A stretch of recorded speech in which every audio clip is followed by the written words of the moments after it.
So welcome to this presentation. Today we have Dr. Ed Gilman, who I have given my own name to him as what I call the godfather of pruning. I'm not sure he accepts that or appreciates that, but that's what I refer to him as in our circles. But for this presentation, Ed's been gracious enough to be a part of what I call a conversation with Ed Gilman. He's going to talk about current practices and research on pruning. He's going to give a presentation. I'm going to ask him a few questions and try to knock him off target here. But Oh. Ed, we've been pruning trees for centuries, and you'd think we'd have it down by now. So what's new in pruning right now that you've come up with? Well, almost in some ways we may have gone backwards a little bit or forgot what we knew back then. Jim Urban once forwarded some photographs to me on some trees. Then, granted, they were platanus, right? So they were sycamore or London plane trees, Right. and they had an amazing root system. They were bare roots, so you can see it. It's probably a 100-year-old photo. Tree's got a nice central lead, small diameter branches, really ideal nursery specimen. And this was late 1800s. So, we knew things back that maybe we've forgotten about. And the other thing that's happened is there's so much urban space now, obviously, compared to 100 years ago.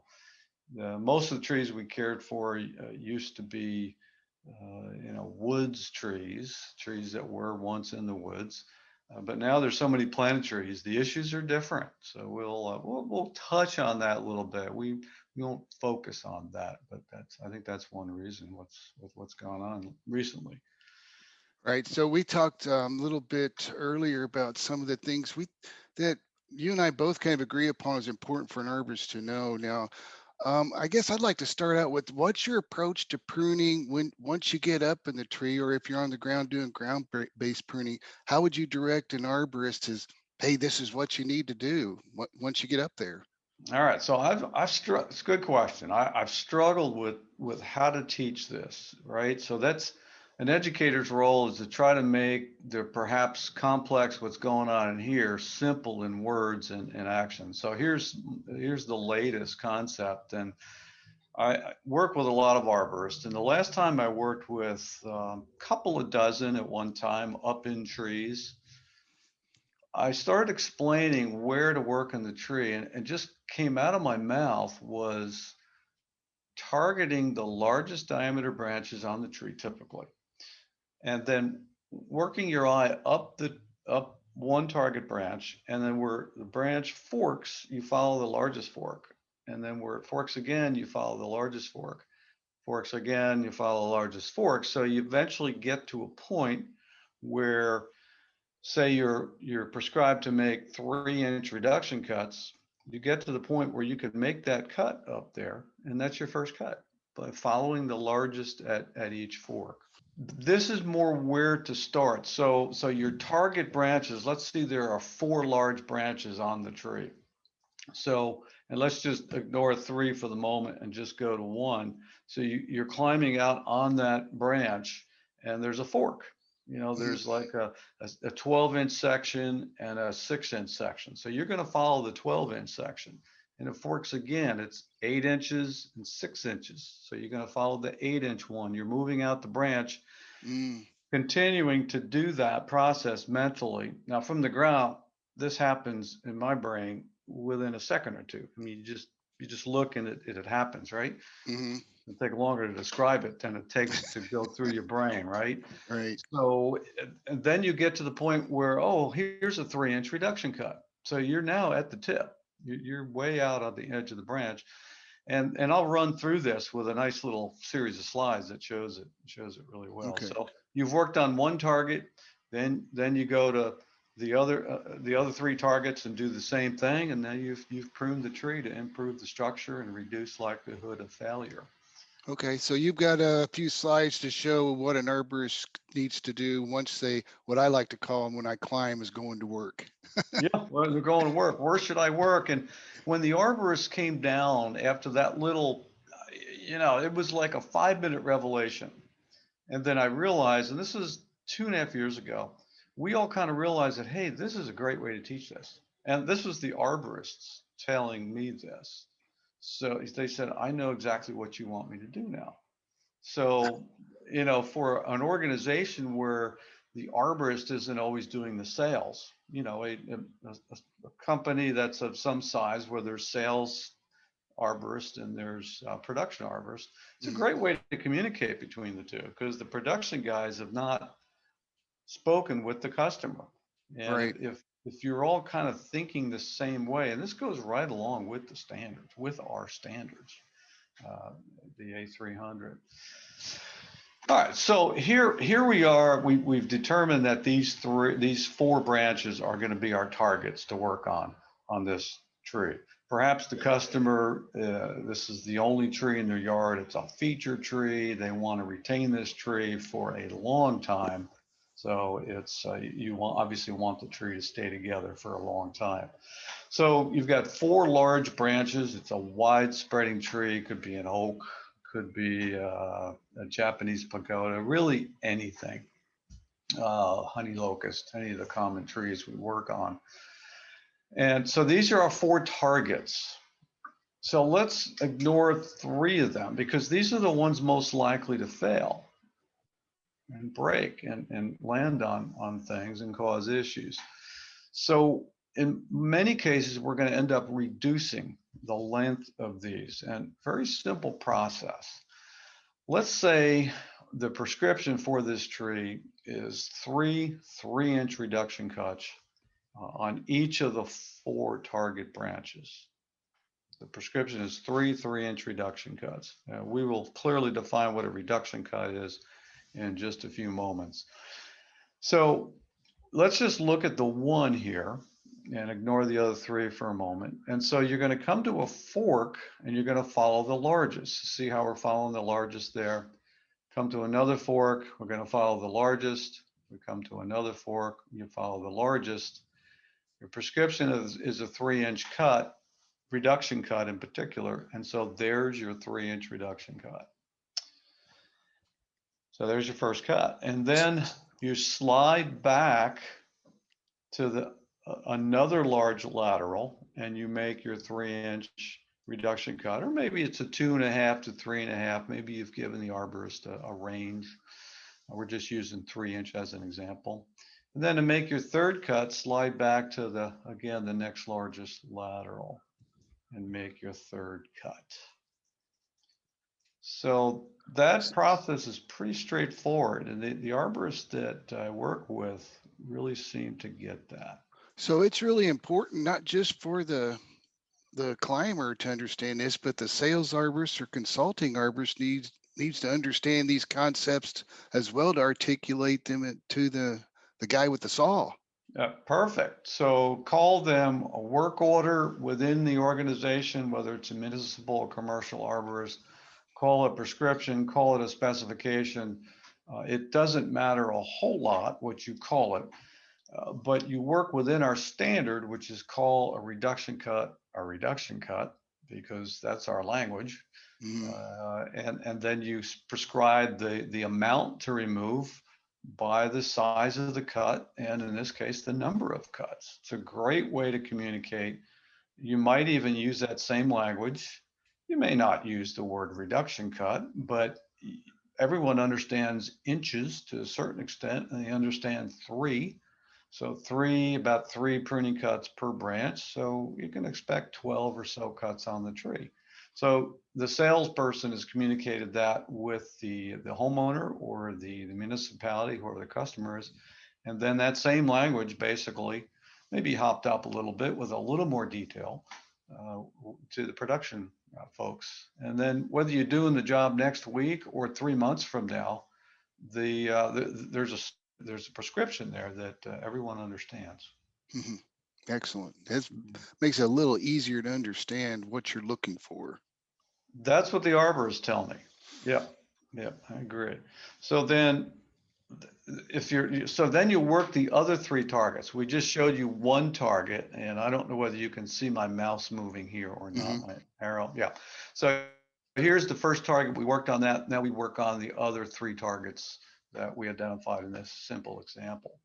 So to give you some sense, because this branch is so small compared to the trunk, this would not be a target. But here on this ginkgo, this would be a potential target because it's large compared to the trunk, more likely to cause issues in the landscape. Bigger consequence if it fails, and perhaps more likely to fail depending on the various defects that might be present in that branch. So we're working primarily at the end. You noticed toward Yes. the end of the branches, and one of the 5 competitions in the Masters Challenge, for our climbing competitions worldwide is the ability to get to the end of the branch, right? And so there's darn good reason for that, and we often forget, I think, why that is in the competition. So we mentioned the ANSI 8300 objectives, or the standard, I should say. And here's some typical objectives. Today, just a short hour or so, we're going to focus on one in particular. That's improving the branch architecture, and that's really getting at the customer's desire to maintain the tree for decades at this site, right? In our simple example. So that's our objective here. The other objective that most people are interested in, of course, is crown raising or clearance from an object, like a house or garage or wires, for example. And then aesthetics, of course, but we're not going to talk about aesthetics much today. So there's lots of things that could make a branch a target besides its size. And these are some of the things. These are clearly in the videos that I've got on the University of Florida website. These are all covered in several videos that we do. We're not going to go over all these, but cracks and long branches and decay and those sorts of things can make a branch a target to reduce the length of. So essentially, you're working the sapwood, even though you might be working on a 4-foot diameter trunk tree, it's a large tree. You're working the tips of the branches. So we'd like to work, when we can, almost exclusively with the sapwood. So you're making 2 to 4 inch cuts in routine arboriculture. Sometimes you have to make 8 or 10 or even 12 inch cuts or larger in certain circumstances. Of course, it just depends. But in routine arboriculture, you're working the younger sections, focusing on the large branches, those with defects, and then you're going to specify the dose or amount.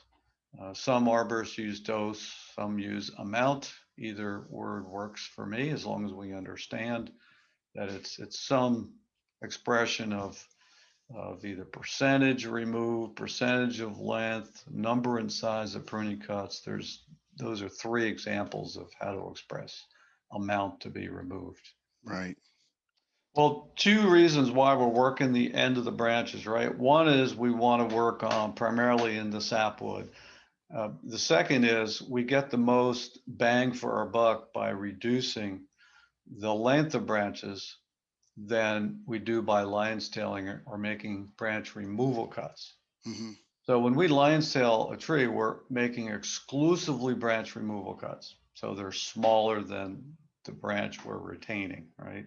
Gotcha. When we're making a reduction cut, we're reducing the end, and what we cut is larger than what we leave. So that's the definition of a reduction cut.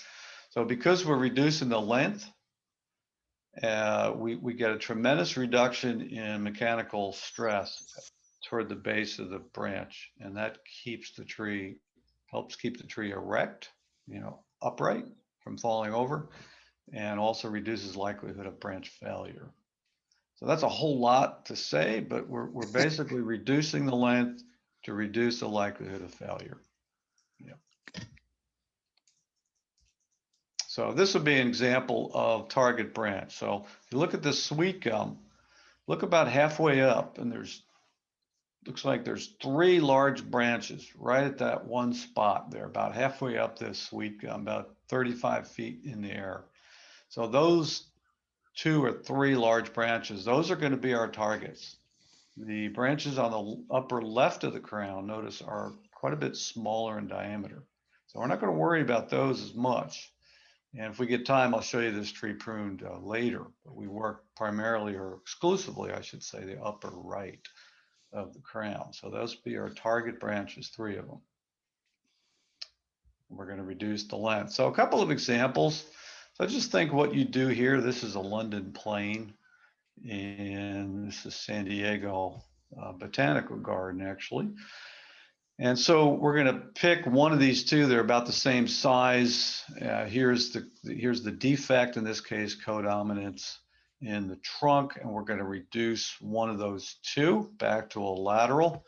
Now, if you look real careful, you can see that's actually a heading cut, because what we retain, this little branch here, is smaller than a third of the cut diameter. That's the definition of a heading cut right there. So we used a heading cut. I and other arborists use heading cuts sometimes routinely. Here's the same tree 7 years later. And you can see equivalent portions of the crown at the red line. You'll notice that there's been more growth in those 7 years in the leader, the left side that we did not cut. And you can almost see the pruning cut made 7 years ago here. Some sprouting, of course. We like to see sprouting near the pruning cuts because we think it helps reduce defects behind the cut. And then the other thing I want you to notice is the pruned side is now smaller. I think you can see that compared to the unpruned side. So we've changed the mechanics of this tree and made it less likely to fail. So it's interesting to see that perspective 7 years later. That's that way you can see the actual fruits of your labor there. Well, this is a series of, this is San Diego, where we've done this 5 times in the last 12 years, I think, 11 or 12 years. And Mark Chisholm joined, I'll show you a picture of him a little bit later. And another arborist joined me in this. And we went San Diego, LA, Sacramento, and Santa Rosa, working the same set of trees for 5 different occasions over about 12-year period. So here's another, I thought this would be indicative of one of the trees you guys grow so often up your way in the central part of the US and other places, is a Gladitsia or honey locust. Here's a close-up.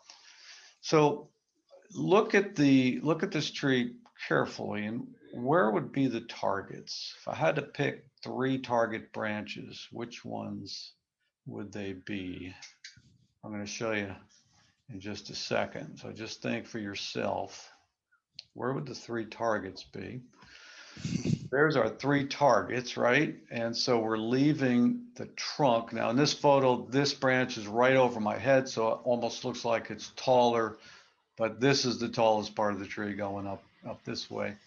So let's just pick on one of these, just like my illustration before, and the numbers. So we're going to work our way out this branch, and we're going to make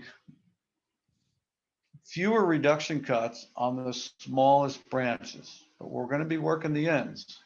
So we're making 2 cuts there, 3 cuts on that stem. Now, not at the number, but farther out. I'll show you that in a second. And then, can you see this one's bigger? Let me remove the 4. See, that one's larger in diameter than the other 2.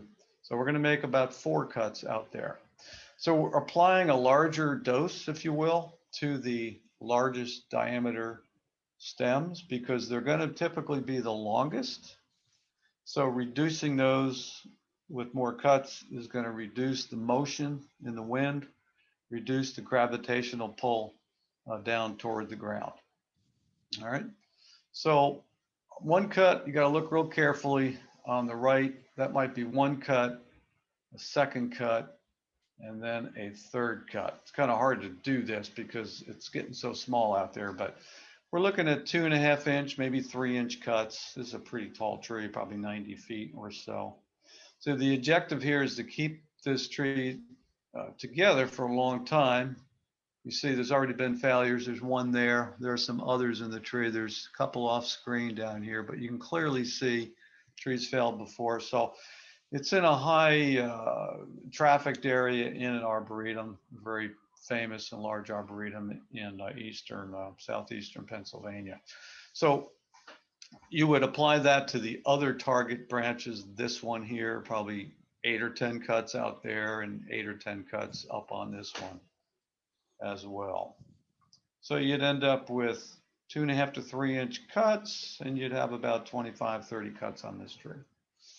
So it The would be, it would be I would think from as a former sales arborist that I would do almost exactly that and take an image of it and mark it up and hand it as part of the work order. And companies do that. You know, I've been in many company trainings, and their software allows the arborist to do that, or simply doing it in an image. You know, you can do amazing things now with what we carry in our pocket. Sure. And then the customer gets to see that, maybe email it to them, and it goes into the record, the work order record, and everybody can see it. Yep, absolutely. But you can't, you know, it takes some time to do this marking. So, you know, with time, you can calibrate yourself between sales arborists and production arborists. You'll calibrate each other, and you'll learn that, you know, hey, I'm new at this. I'm trying to specify number and size. You're going to make some mistakes early Yeah. on. And the mistakes are typically going to be not taking enough off, Right. typically. But But what an you may go overboard sometimes and say, oh, gee, that was too much. So you'll calibrate over the next few weeks once you start this, but it won't take long. Yeah, I've been there, done that. And but what an effective team is to be able to get that coordination there. And like I remember you saying several years ago, we often don't get what we want in pruning because we don't ask for We it or don't. specify for it. That's right. Good memory. That's a good way to do it. And this way of using number, and I'm not sure where this came from, who made it up, but I've tried to popularize it because so many arborists have shared with me what a blessing has been to their business. Their contractors really like this approach in writing specifications for them. They're Mhm. bidding on the work, right? Because they can then calculate how many loads of debris and what that debris is going to look like. So, what the entity found is the estimates for the work came much closer together using this strategy. Mhm. So in other words, in with current practices in so many places, it seems like the amount taken off and the size of the cuts is almost left to chance or tradition or what was done, you know, over the past in recent memory. This really makes it easier for people to understand exactly what needs to be done. Yeah, this seems to be very instructive for everybody involved. And I've had the largest you can think of companies and very small companies all over the U.S. You go to this system, and I don't know of any that have gone back and abandoned it because it's such an effective tool. So after you work that one target branch on the right, you would then of course do the same approach on the other two. But these are the 5 things, and I've combined 2, so it looks like there's just 4. But in our new ANSI A300 pruning standard, I think it was 2017, and in the new BMP, which is out, the best management practices the ISA puts out, we've got specify the system, the objective, the location. We just spent a lot of time on location because it's often overlooked, and it is the most important thing, I think, other than objective. Mhm. And then the 4th and 5th is the type of cuts we're going to use and how much to remove. All right, Ed, we talked about approach to pruning and what to do when the climber gets to work up in the tree. And now, and we also talked about prescriptions and specifications. So how would you, as I mentioned earlier, we often don't get what we want from pruning because we don't ask. So how would you present that to an arborist to get the right things? Yeah, so we're looking at our ANSI A300 pruning standards, and in that document, it tells us as professionals to whether you're a climber or you're someone like Lindsay that's an educator or you're a sales arborist to draw up specifications. And so they can be short prescriptions. It can be some things jotted down on an iPad or an iPhone, whatever your company uses, a piece of paper. And then this gets put into the customer's log and is there for as long as you want it to be there. So that is really the basis for working the standards, using that standards language. Because you get a new employee comes in, and think of how nice it would be if we're in a day someday where the new employee comes in from wherever, out of school, another company, another country, and they already know the terminology. So Mm. when we say reduction cut, they It, know what it means. When we say universal line, language. yeah, imagine that. So we're not there yet. You know, medicine is probably a lot closer. Heck, they have thousands of codes for things by number, right? Right. Whether we'll ever be there or not, who knows? But I don't think we need to. But the point is, our standards really stress using the standards document to write specs or prescriptions. They're we kind of use those terms synonymously. Yeah. Technically, specifications are very detailed and long in the traditional landscape architect government sense, Hmm. and in business transactions we don't need to be more than a quarter or a half a page long. So we might just call them prescriptions. But in either case, it's what's to be done at the tree or group of trees.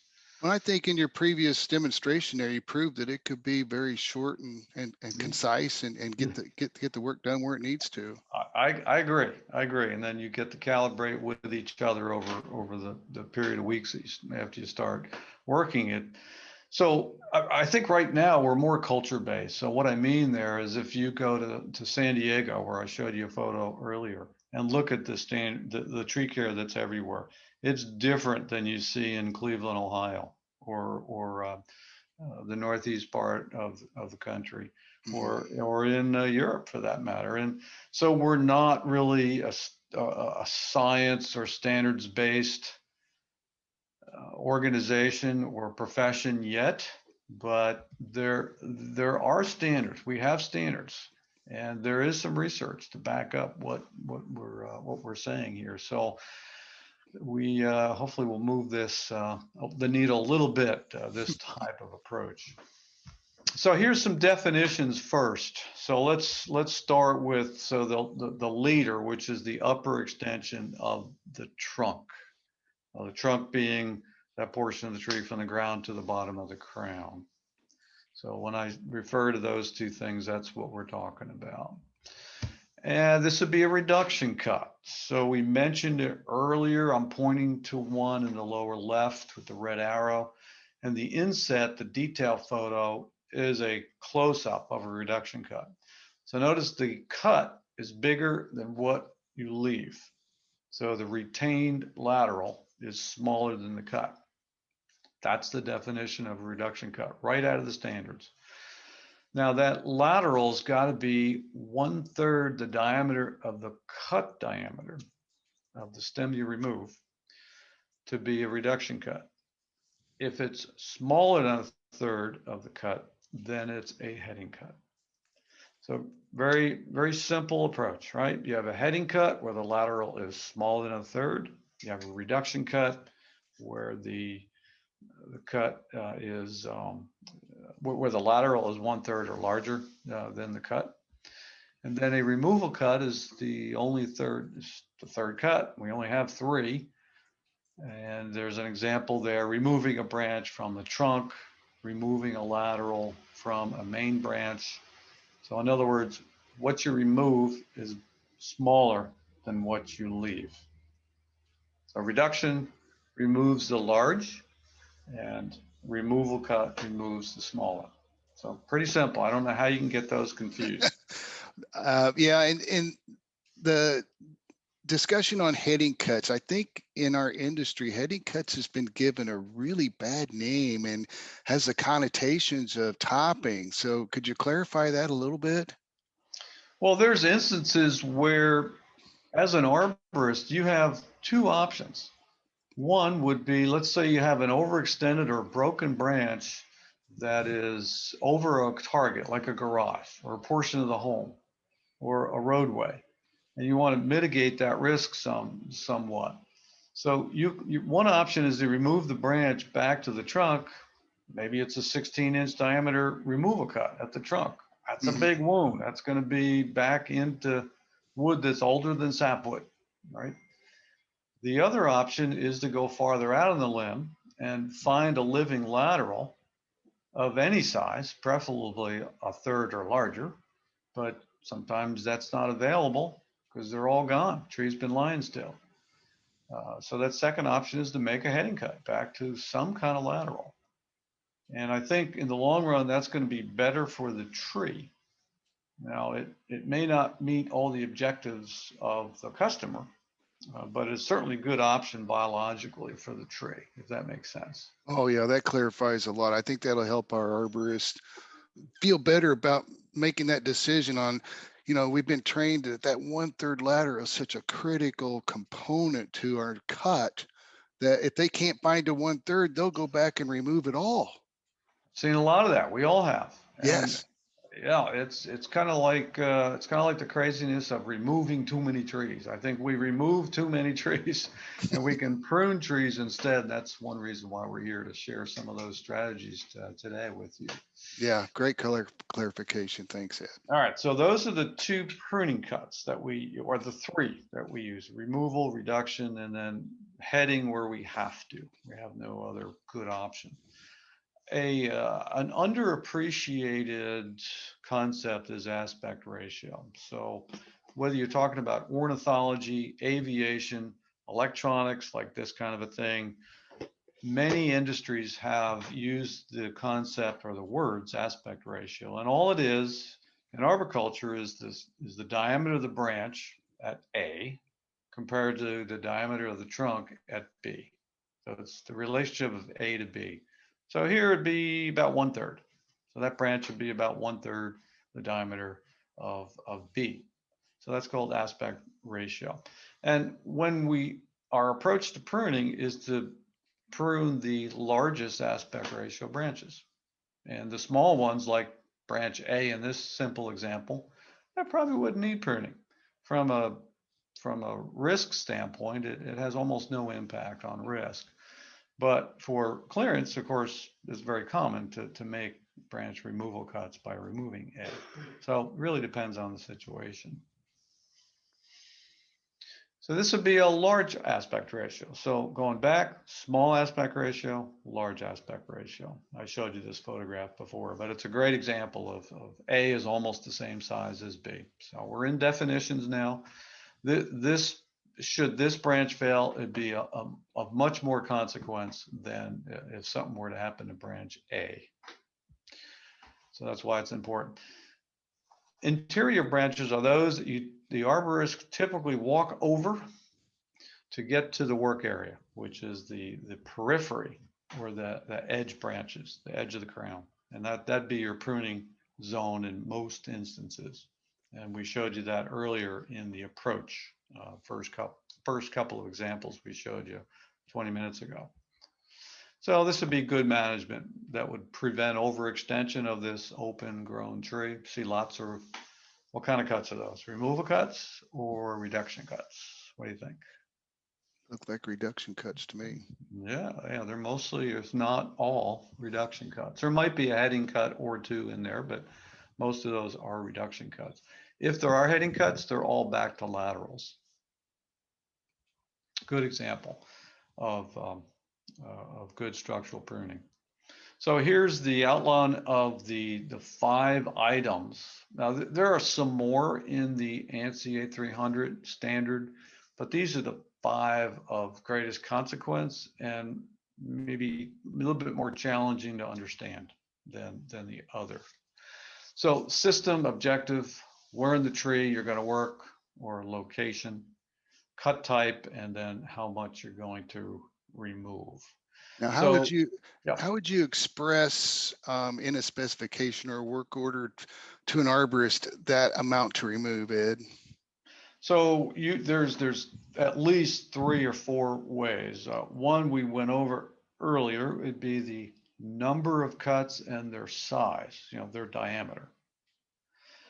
The other would be percentage of branch length.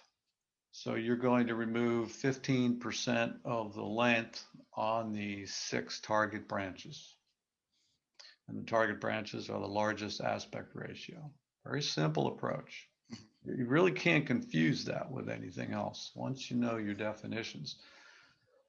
The other way would be the actual amount to reduce in length. So you might say 15 feet um, 15 feet of length on your 6 aspect or on your 6 target branches. And then I'll call it the traditional way would be some expression of percentage of foliage removed. And this has been focused over the years in various iterations of our standard. And I found it over the years pruning at 300 or more pruning workshops across the planet that humans don't understand, or they can't agree on percentage of foliage removed.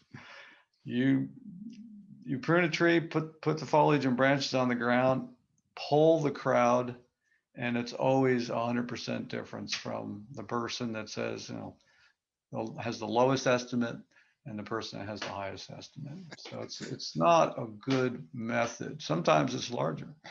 It's not a good method of communicating. However, if you already have a system in your organization that seems to work and you're happy with it, there's probably little need to change. But you might even consider, even if you've got that down and you want to help standardize practices, to use some of these other considerations. There might be more, Lindsay. Those are 4.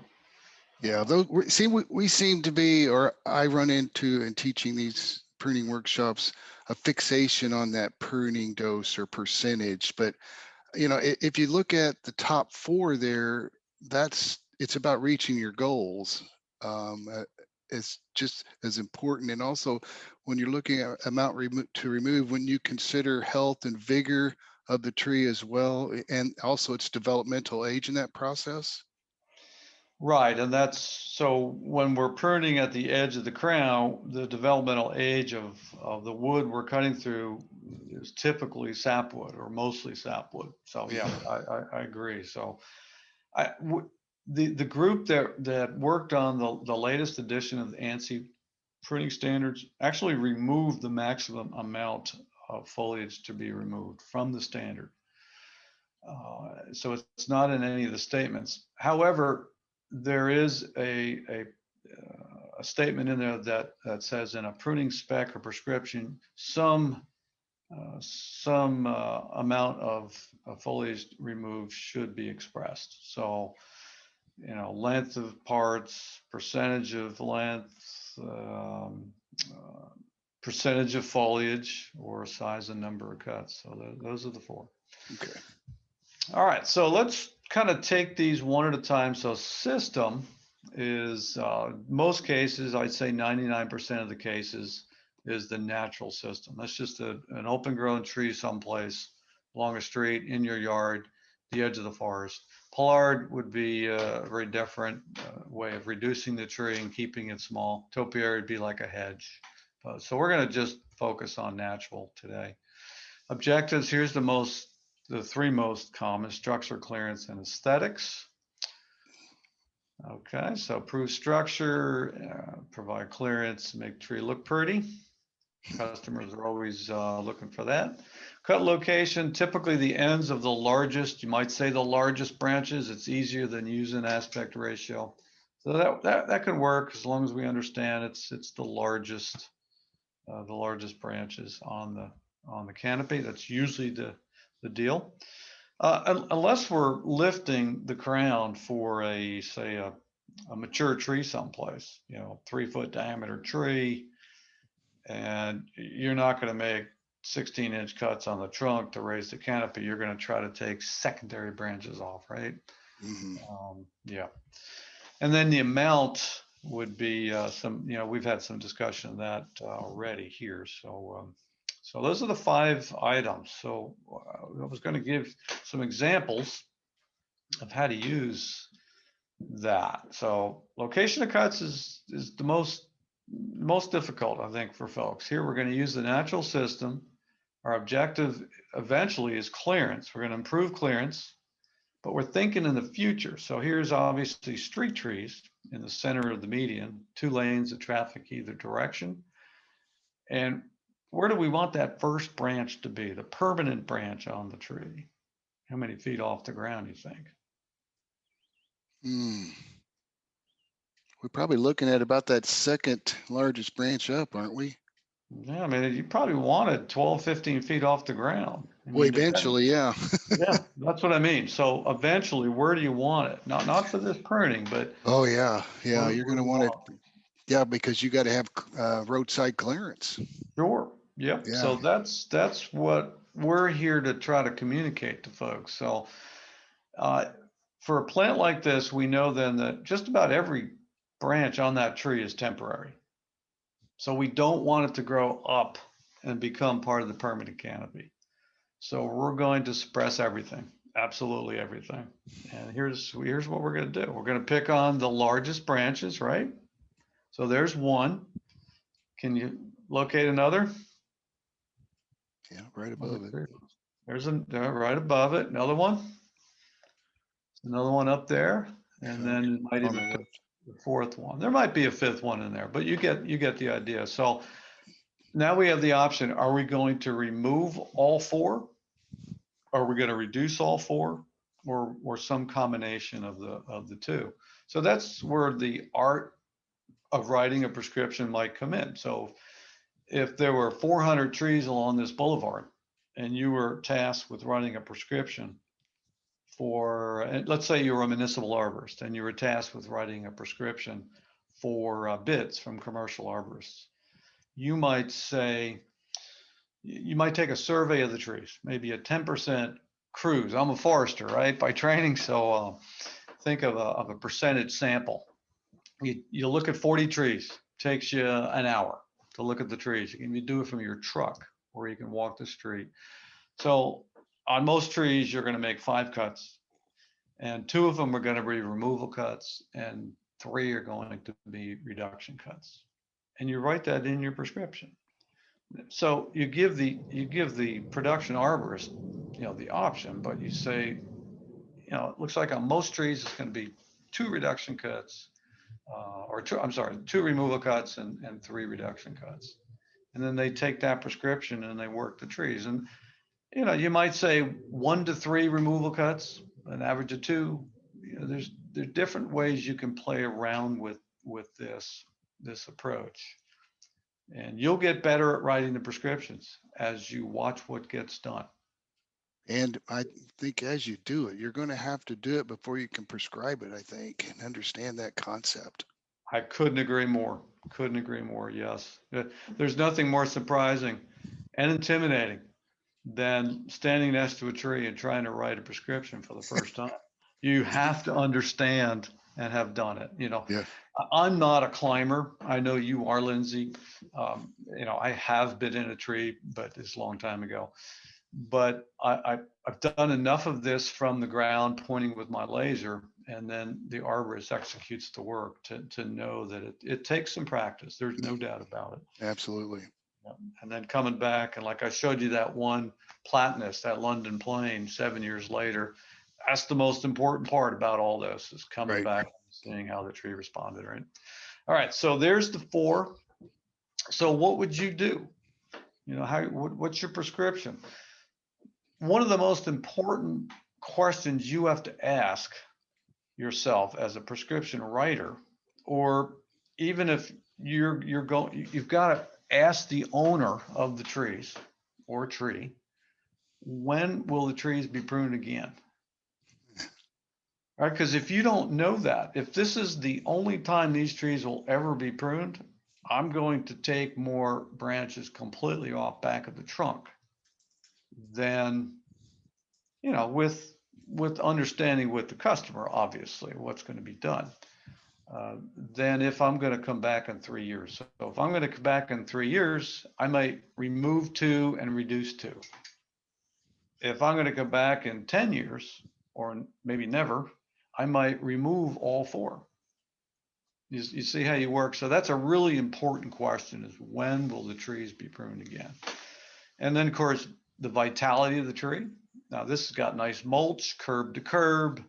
Trees are probably going to be growing very nicely here. There's no ground cover. There's probably no compaction from people traffic.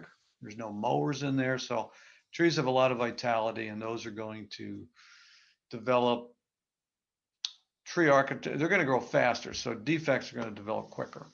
So your pruning cycle will probably be a little shorter. All right, so here's what we did. And so this if you can see my arrow here, this was removed down here. The second one was removed. So you have to look over at the left-hand slide to see what was there before. There's a branch there, branch there. This was reduced. That's a reduction cut. Mm-hmm. And so this big thing was taken off. And then this was reduced. You can see this long was taken off back to the lateral. So here's the trunk that oh, and then this was removed as well. Okay, so 3 removal cuts, 1, 2, 3, 2 reduction cuts on this one. So check out what the tree looks like 1 year later. You can see it's grown. Everything's at the same height here, right? So you can see the right-hand photo shows the tree taller. It's because it's grown in 1 year. And then here's 3 years. Same tree, slightly different angle, but it is the same tree. And the arrows point to the same position on the tree. So what we've done is the first pruning gave us some clearance. And now here we are 3 years later. We can probably wait another couple years, depending on the scenario. And now we can remove some of those bottom branches next time because the reduction of them kept them small. And keeping the branches shortened but on the tree, I think we need research in this area because there is none, but I think can't hurt the tree's ability to fight defects from the pruning cuts, from the removal cuts. We need someone to look at that. It's a really key question. Yeah. What an awesome example of a more stable, sustainable architecture there. Yeah, it's just pushing growth and wood into the permanent part of the tree. So you've taken a little bit of wood away. Now you're keeping what you're going to remove later small. That's keeping the wood accumulation in the temporary branches small because you're keeping the things reduced. And you're putting your permanent wood up in the tree very early in its life rather than having to come back and take big cuts off. So let's flip to a larger tree, the other extreme, much larger plant. This tree is about 100 feet tall. And I'm going to show you it's failed in the past. It's probably a 5-foot diameter trunk on it. So system, objective, cut location, cut type, and amount. We'll go through these 5 parts of the prescription. So here's the tree. Ooh. If you look at the very bottom, there's a person at the bottom. This is a California Valley oak, Quercus lobata. Now, I don't think I have a close-up of the failure, but if you look right here, there's a 4-foot diameter failure right here, right here in the center of the tree. And this piece did not break out. The sister piece to that, the other codon branch broke out, and that's the scar you can see. That's about 8 feet long there. Yeah. And then when it broke, these 2 also broke, probably as this one came down to the ground. So that's the scenario. You all know which trees in your area have a reputation for failing more than others. So you know that better than I do. In this part of the world, this particular plant, California Valley oak, Quercus lobata, is probably at the top of the list, certainly near the top of the list. Dr. Harris wrote about this plant when he described summer limb drop, gracious, in the late 70s. Oh. So this is the species. So it's in a park. Now there's no benches underneath it, but it's clear there's a park building over the lower right. So there's people in this park. This is during the week. On the weekends, it's full. So if we look at, I put some arrows in. So these are our target branches. So there's 4 small ones. You kind of have to look around the crown. And then on the right, halfway up, you see I have a thicker arrow. So that's indicating, well, what do you think it's indicating? What do you think that's indicating? Those are, to me, that would look like you're indicating the greatest likelihoods of failure there that would impact people. Because it's already failed. So the base of it, the other codon, excellent, very good. You get an A, Lindsay. Thank you. And the others we would reduce. So what I've seen and what I've chatted with arborists about over the years is trees that fail are likely to fail again. And that doesn't always happen, but I've seen lots of examples of that. We're going to skip over that last one there. It takes too long.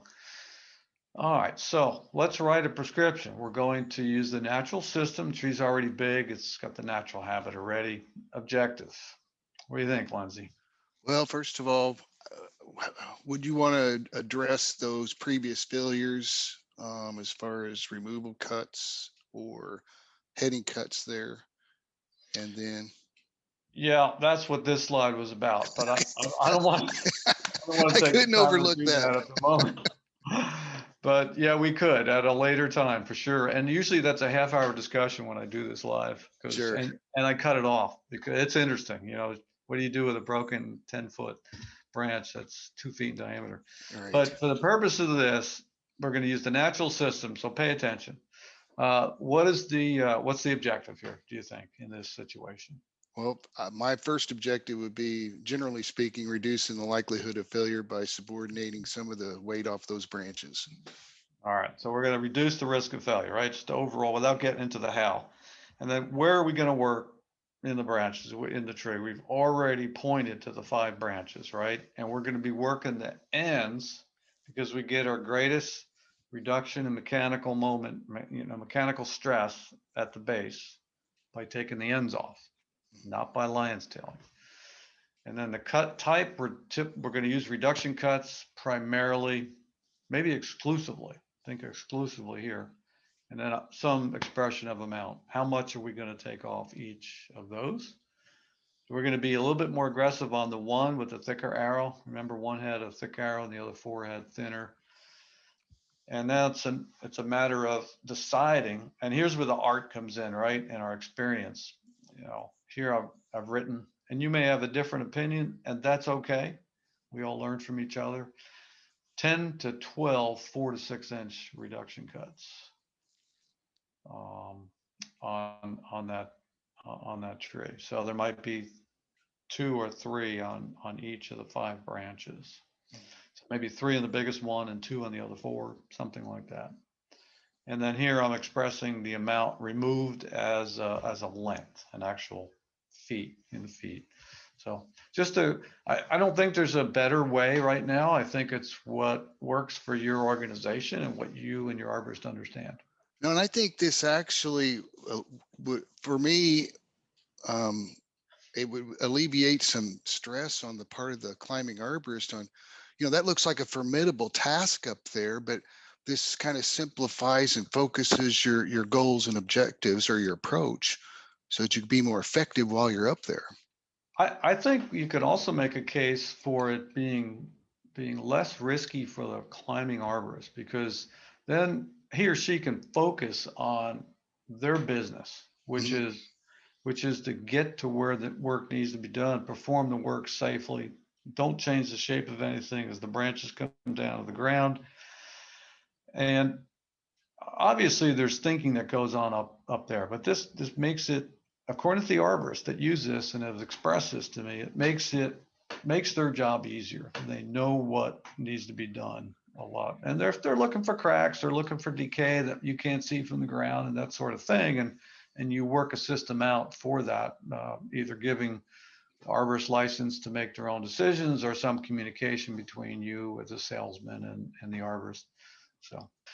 So writing a prescription. So we're getting deeper and deeper into the detail here, right? So this week we're going to use the natural system. And this is, like I said, 99% of the time this is what you're doing. The objective is to reduce risk. We're going to work on the largest branches, the largest aspect ratio branches. We're going to use reduction cuts, and then we're going to express the amount somehow. So I circled the area we're going to work, and then on the left is the work performed. So you can see, if you can see my arrow moving around here, it's the upper right. You see the canopy is thinner here. There's a hole there, and there's a void in that part of the crown and up in this part of the crown. So visually it balances here, the left side, but more importantly, it's reducing those 2 or 3 aggressive largest limbs on the right. I think I have the tree over time. So here's your 4 3.5 inch reduction cuts. So you get some sense for the size. You could have Hmm. prescribed it as length. That would have worked. There's your 4 reduction cuts when the leaves fell off 6 months later, deciduous tree. I'm pointing to those in the upper right, 4 reduction cuts. Here's the tree some years later. We worked the entire crown at this time. And over the course of 17 years until we moved out of the house, this is a tree in my front yard. So yes, I do practice what I preach. I would, Uh, I would not, I couldn't help myself but looking at that codominant there on the left side. Up here, Yeah, over to the left. Can you see over my? here, right Can you, there. yeah, Yeah. So okay. So focus on the leader. All right. See how big it is. yeah. So I'm glad you brought this up. This is much smaller in diameter than the much Okay. larger lead. And so because of that, and I know it's hard to see it in the photograph, but you can really see it better here. Look how Yeah. much bigger the trunk than that branch. So we don't worry much about the small aspect ratio branch. You see why aspect ratio is so important, because if you said the 4 largest branches, well, that'd be these 3, and you pick, I guess, that one. Hmm. But technically, it's really aspect ratio, and I think as you do this over time, you will be approaching it that way. I'm not going to focus a lot on the aspect ratio now, but I think over time you'll come to understand that they're kind of the same thing. Right. Yep. So these are the ones we worked on because they had the least connection, least strong connection. This would be a stronger connection because it's small compared to the trunk. So Does branch angle isn't nearly as important as the aspect ratio. Is that what I'm hearing, Ed? Right. That's Okay. right. Yep. And so these bigger ones are the ones we want to work on. And here, most of the larger branches have been reduced. And this tree never failed. It got struck by lightning, but it never failed. So you see some of the sprouts here on the tree are a result of the lightning strike, and some are as a result of our reduction pruning. We don't know which are attributed to both. I don't know how you do that, but you can see what we've essentially done is taken mass from the periphery and we repositioned it closer to the trunk in the form of sprouts. And old mature trees in the forest do the same thing. If you can find a mature virgin forest, like for instance the Sierra Nevadas with the sequoia trees, for example, or an old Douglas fir forest in the Pacific Northwest, you got lots of breaks up in the crown, and much of the crown, if not all of it, is sprouts. So this is a natural process, and so we're kind of creating a natural process here in the tree in a controlled manner. Instead of picking up the debris after the storm, you're picking up the debris after the pruning event. It's just a lot nicer. The work is less expensive too because your arborists aren't as busy. Right. Yeah. But this does kind of sum up what we just went over. So here is kind of where we'd start on a fairly young tree. You can see a person standing there. We're going to take 2 routes. We're going to only lift the crown by taking secondary branches off, and we end up with this kind of a candelabra. And it doesn't matter where in the world I've traveled, with the possible exception of the Netherlands. This is how trees are managed in so many urban areas. And I won't name any names because it doesn't matter. It's just about everywhere I've been. What we want to encourage people to think about is this approach by keeping the low branches small, pushing growth and wood up sooner into that leader gives you a much more urban friendly, arborist friendly form of the tree. So I wanted to show you an example of that, kind of get you started, and then finish up with a larger tree example to show you how over time you can make these changes. So let's manage these pistachio trees in 2 different ways. Where we talked a lot about reduction cuts versus removal cuts. So we had 3 streets in this community in Central Valley, California. And on these 3 streets, we only used reduction cuts. And that's what we ended up with several years later. The rest of the streets were pruned using primarily removal cuts and no real reduction cuts. Can you see the difference in the form Oh, between the two? wow. Right? Yeah. Very different. So now here's some years later. Now what's happening is the low growing large wood that's coming out from 6 feet off the ground. That's so common in the U.S. and around the world. Now it's blocking signs. So in this case, this business along the street, you can see you can't see the sign anymore. You can see the foliage has been removed. These small removal cuts here along the branch there. But you still got all this wood in the way, all this wood in the way of your view. And what's going to happen over the next few months in the growing season from those pruning cuts, probably? What do you think, Lindsay? What's going to happen? Decay. Well, not only that, and then And sprouts. also sprouts. Yeah, so it's going to cover the sign up. So this bank, what do they have as their logo? A A tree. tree. Yeah. They like trees, but they don't like this tree. Fine.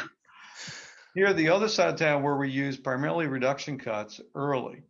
Now we're making removal cuts on the lower trunk to remove those branches we previously reduced.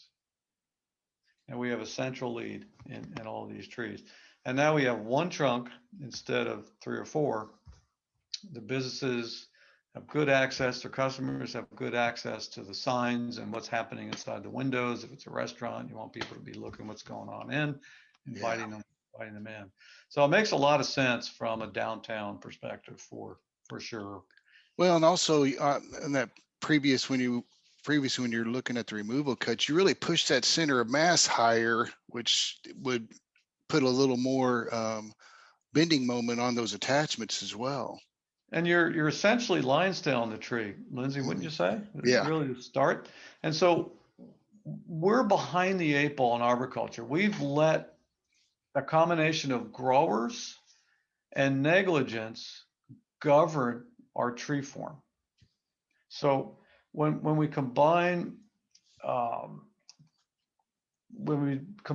not pruning and planting with neglecting the trees for 15 years later, we often get this form throughout the U.S. And whether it's ash or linden, if you use your imagination a little bit with linden, low codominant stems, bark inclusions, or oaks or maples, etc. Sephora, we see this form. So don't let anybody kid you that this is the natural form of this tree. It is not. This Oh, started in the nursery. All the low branches were removed. The branches at the top of the nursery tree were left intact. Only removal cuts were used, and that's why we're behind the 8 ball.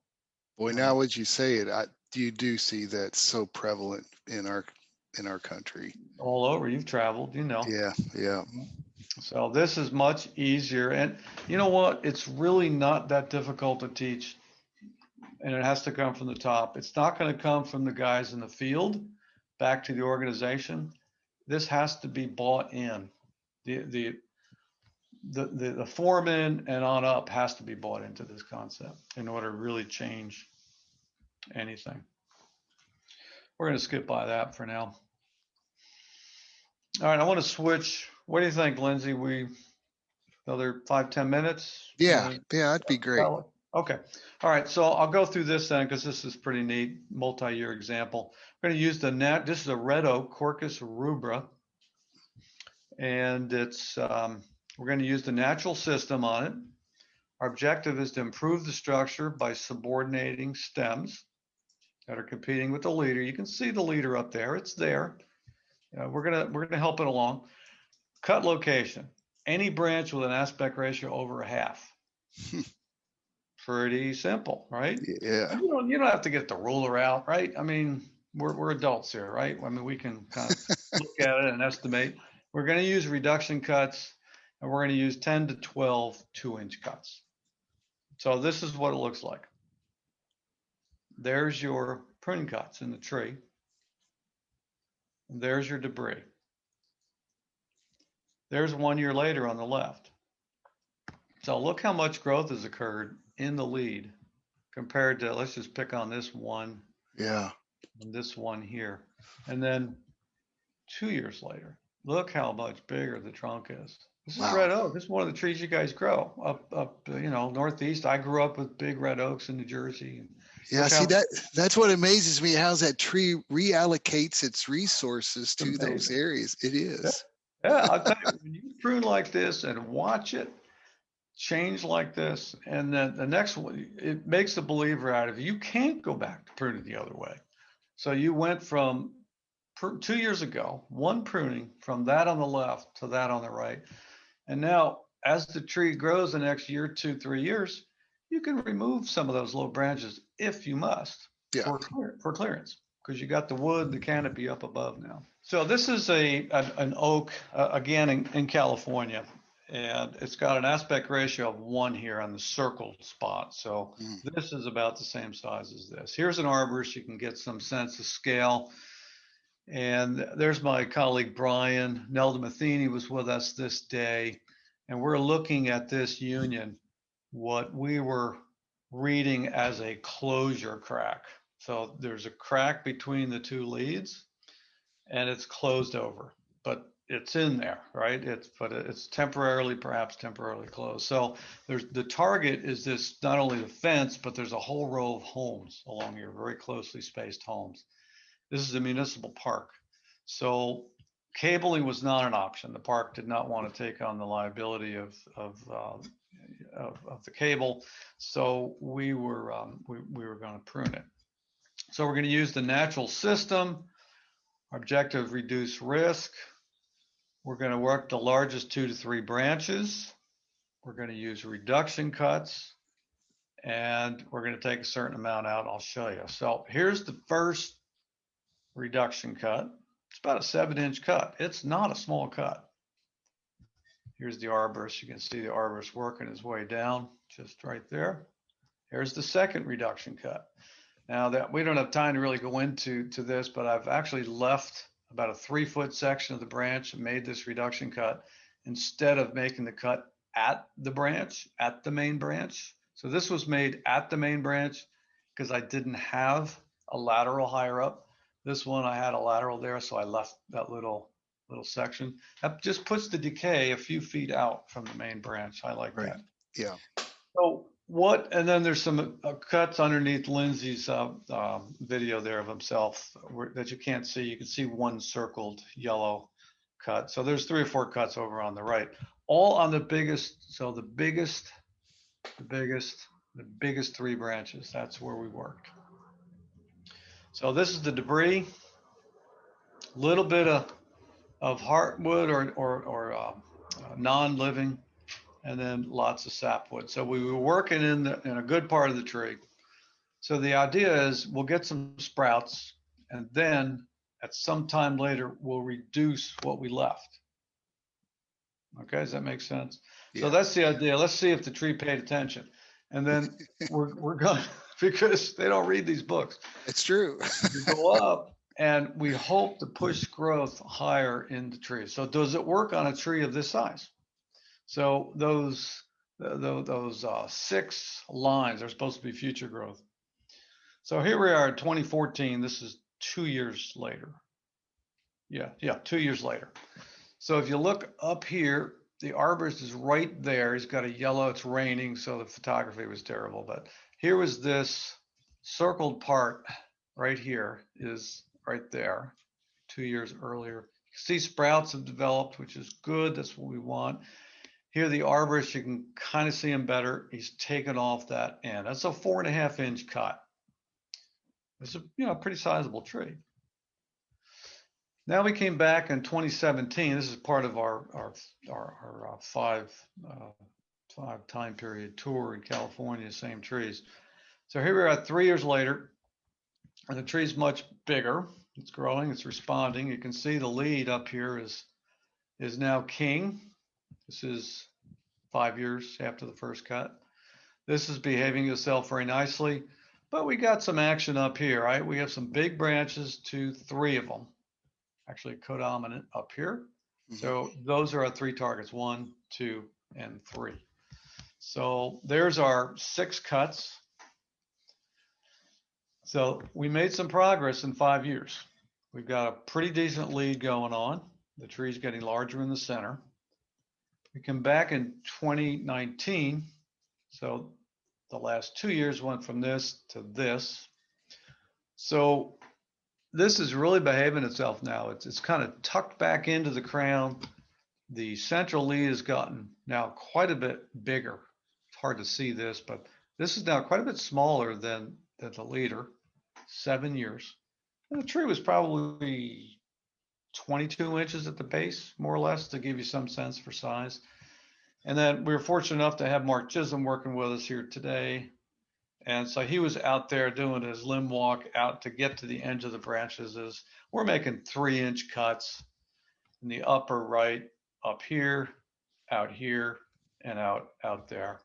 And so now we're going to push growth back up into here. And that tree will start to kind of flat top at this point, but we're trying to keep one branch, this one's smaller than that, but still get the natural character of the tree. There's no need to put this straight conifer-like lead in any of these trees. It's just not appropriate.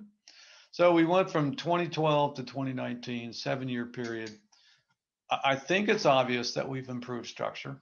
Yeah, there's much more sustainable structure there with that dominant.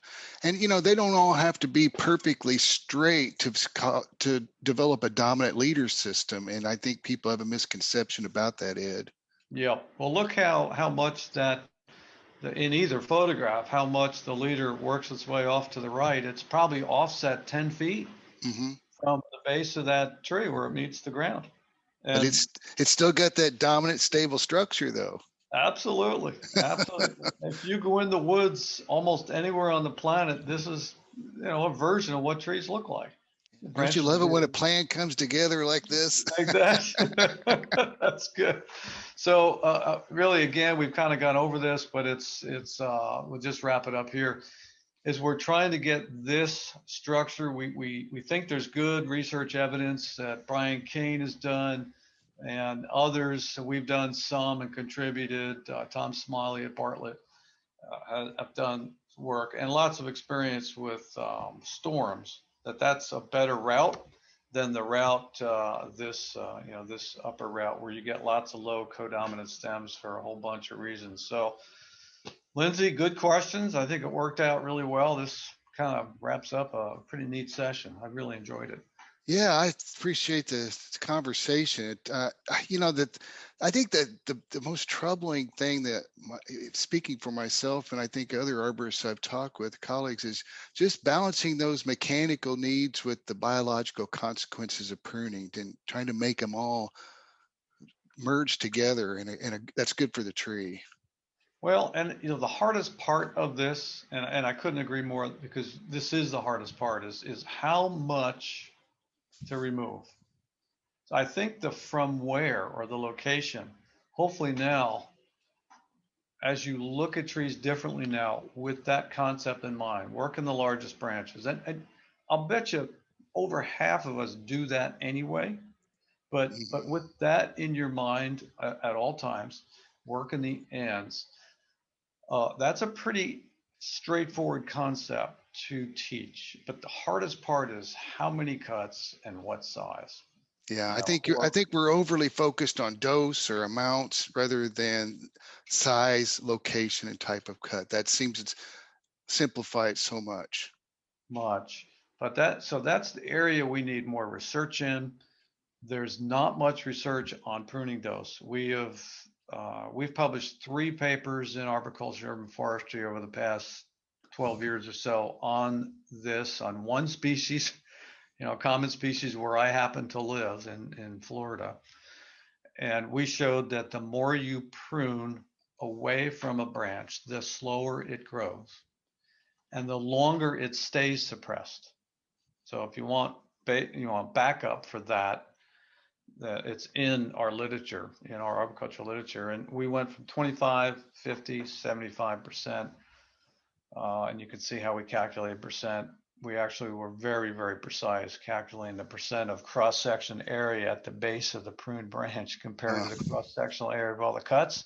yeah. Now, we would never recommend an arborist doing that. Obviously too much time. An estimate is good enough, I think. But we showed, just from a research standpoint, we had to do it that way. But the more we pruned away from that branch, we never killed any branches, even taking 75% of the cross-sectional area off. And in our species, we did not get more sprouting. So species vary a lot with sprouting. The short story about sprouts, don't worry about them. You work with any that might cause issues later, but we think the food created by those sprouts locally, right at the pruning cut, is probably good for the situation right there to Yeah. reduce dysfunction. Yeah, there's a little consternation there as well, because a lot of those new sprouts have a lot of high water demands, which have been thought to take away from the tree, but perhaps they're better for recovery. Well, here's the challenge I would make to folks is don't believe what you read, believe what you see. There you And go. I've seen a lot. I mean, I've read a lot of the books, and I've read that, and but what I see, the benefit structurally and actually aesthetically from this approach to pruning, but especially structurally. So you're benefiting the tree, benefiting the client because the tree gets to last longer, far outweighs the potential disadvantages of sprouts. And anything in life, there's disadvantages. Right. Lindsay could have been doing something different for the last hour. I could have been doing something different, but we both decided, we want to do. There were really good benefits to this. We would share what we've learned over the years. So yeah, that's the hardest part though, is how much, how big are cuts, what percentage length, what percentage foliage. The real answer is take the amount off that you need to meet your objectives based on the pruning cycle. Yeah. Right. Yeah. That's the bottom line. All right, Ed. Well, thank you so much for your time. It's been a pleasure talking with you, and I've learned a lot. I always do every time we chat. I guarantee the pleasure is all mine. You don't get any of it. All right. Thanks, Ed. All right.